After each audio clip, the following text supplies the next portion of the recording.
46 minute पहले एक आपने ट्वीट किया है, कांग्रेस की घबराहट बेवजह नहीं है। गहलोत जी जानते हैं कि पहले से ही विवादों में घिरी सरकार का इस मामले पर कोई भी नैतिक पक्ष नहीं बनता। अगर पुष्टि हुई तो विश्व की लोकतांत्रिक व्यवस्था में यह गंभीरतम अपराध होगा। वे कांग्रेस की आपातकाल वाली विचारधारा को जब जाहिर करें। देखिए, कल जब सरकार के मुख्य सचेतक महेश जोशी जी को दिल्ली की पुलिस ने समन करके मुकदमे में दिल्ली तलब किया, तब पीसीसी के दफ्तर में पीसीसी चीफ के सामने उन्होंने जिस तरह का आचरण किया, मैं आप सब पत्रकार मित्रों के माध्यम से राजस्थान की जनता को ये बताना चाहता हूँ कि टेलीफोन टैपिंग जो है देश में गंभीरतम और दुनिया में गंभीरतम अपराध की श्रेणी में रखा गया है और लोकतंत्र में इससे बड़ा अपराध नहीं हो सकता।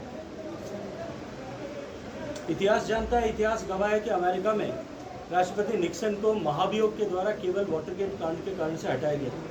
इस देश में 1980 के दशक में रामकृष्ण हेगड़े की सरकार इसी कारण से गई थी और ठीक उसी तरह से राजस्थान की सरकार जिस तरह से अघोषित रूप से, अवैधानिक रूप से, वैधानिक शक्तियों का दुरुपयोग करते हुए लोगों का टेलीफोन टैप कर रही है, मुझे लगता है कि लोकतंत्र में इससे बड़ा अपराध नहीं हो सकता। और मैंने इसीलिए ये कहा कि ये जो घबराहट, ये जो बौखलाहट, ये जो खिसियाहट और ये जो खींच महेश जोशी जी के और आदरणीय डोटासरा साहब के शब्दों में दिखाई दे रही है, उनके आचरण और व्यवहार में दिखाई दे रही है, ये बेवजह नहीं है। महेश जोशी जी कानून के ज्ञाता हैं, वो इस बात को अच्छी तरह से जानते हैं कि यदि इसकी निष्पक्ष जांच हुई तो निश्चित रूप से राजस्थान की सरकार का दोष सिद्ध होगा और राजस्थान के अशोक गहलोत साहब की सरकार को जाना ही पड़ेगा। ये बात अशोक गहलोत साहब भी जानते हैं और ये बात महेश जोशी जी भी जानते हैं और इसीलिए ये खिसियाहट, बौखलाहट जो है वो दिखाई दे रही है, ये अनायास नहीं है। और मैं साथ ही साथ ये भी कहना चाहता हूँ कि निश्चित ही न्याय होगा और निश्चित ही इस पर कार्रवाई होगी और इसकी जांच जब होगी, उस जांच में यदि ये साबित होता है कि यह अशासकीय तरीके से या शासकीय आदेश के बिना विधिक प्रक्रिया का पालन किए हुए यदि ये रिकॉर्डिंग हुई है तो ये गंभीरतम अपराध है। और यदि जो है घोषित जो कानून व्यवस्था है, विधिकीय व्यवस्था है, उसका पालन करके भी किया गया है तो इनको किन किन लोगों ने षड्यंत्र करके यदि सही है तो लीक किया है, ऐसे लोगों का भी पर्दाफाश होना चाहिए। ये दोनों ही परिस्थितियाँ इस लोकतंत्र के लिए अत्यंत जो है महत्वपूर्ण है और इसी के लिए मैंने ये मुकदमा भी दर्ज कराया और मैं अपेक्षा करता हूँ, मुझे पूरा विश्वास है न्यायपालिका के कि ये होगा।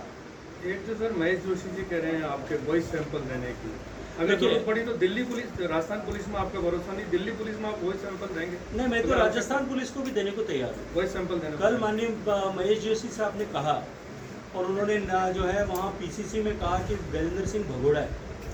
मैं आप सब पत्रकार मित्रों के माध्यम से एक स्थिति को स्पष्ट करना चाहता हूँ। भगोड़ा की डेफिनेशन आप दुनिया की किसी भी डिक्शनरी में उठा करके देख लीजिए और भारत की कानून संहिता, दंड संहिता में भी उठा करके देख लीजिए।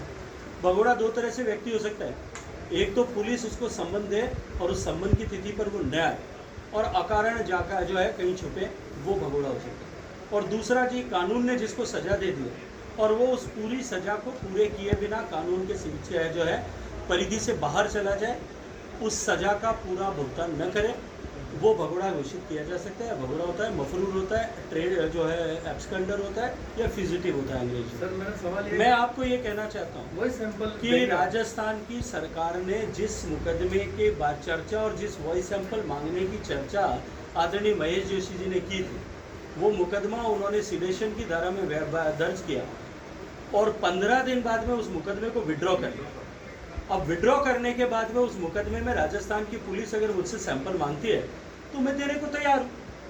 राजस्थान की पुलिस, मैं तो कहना चाहता हूँ कि भगोड़े, एक तरफ तो दिल्ली की पुलिस उनको तलब कर रही है और वो नहीं जाने के लिए 65 साल की उम्र के बयान जो है बहानेबाजी कर रहे हैं और दूसरी तरफ मेरे ऊपर कोई मुकदमा नहीं है। मुझे तो राजस्थान की पुलिस जो है प्रोटोकॉल दे रही है। राजस्थान के जिले का अधिकारी, आपके जिले का एसपी मुझे प्रोटोकॉल में कल मिलने के लिए आया था। राजस्थान की पुलिस मेरी सुरक्षा कर रही है। मैं 3 दिन पहले भी राजस्थान में था, आज भी राजस्थान में हूँ, अगले 2 दिन भी राजस्थान में होऊंगा। राजस्थान के किसी भी जिले की पुलिस को अगर मुझसे पूछताछ करनी है, वॉइस सैंपल देना है, मैं बिल्कुल जो है मुझे आए, मैं सहर्ष उनके साथ में जो है खड़े होकर के बातचीत करने के लिए तैयार।